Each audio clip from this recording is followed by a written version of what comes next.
Hi! இன்னைக்கு வீடியோல என்ன பார்க்க போறோம் அப்படின்னு பார்த்தீங்கன்னா, நல்லா சாம்பார், ரசத்துக்குலாம் ஏத்த மாரி ஒரு பொரியல் தான். சோயா பீன்ஸு, முட்டை வச்சு. அத நான் எப்படி பண்ணேன்னு சொல்லி பார்த்துரலாமா?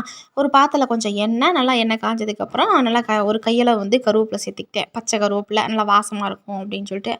அது கூடயே நறுக்கி வச்சிருக்க பெரிய வெங்காயம் போட்டு நல்லா பாதி வதங்குனதுக்கப்புறமா, கொஞ்சமா உப்பு, மஞ்சத்தூள், மிளகாத்தூள், கொஞ்சமா கரம் மசாலா, அப்புறம் மட்டன் மசாலா கொஞ்சம் தாராளமாவே சேர்த்துக்கிட்டேன்.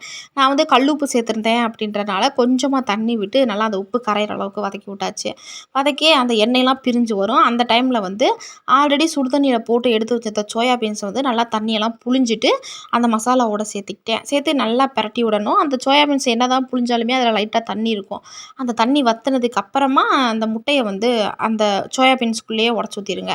ஒரு ஓரமா சோயா பீன்ஸ தள்ளி வச்சுட்டு, அதில முட்டைய உடைச்சு ஊத்தி, அதுக்கு தேவையான அளவு கொஞ்சமா உப்பு போட்டுட்டு, நல்லா முட்டை பாதி வதங்குனதுக்கு அப்புறமா எல்லா சோயா பீன்ஸோடையும் நல்லா கலந்து விட்டுருங்க.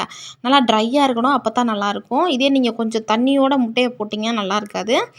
நல்லா கலக்கிட்டு கொஞ்சமா மேல கருவேப்பில தூவி சாப்பிட்டீங்க அப்படின்னா செம்ம டேஸ்ட்டா இருக்கும். கண்டிப்பா ட்ரை பண்ணி பாருங்க. வீடியோ பிடிச்சா லைக் பண்ணுங்க.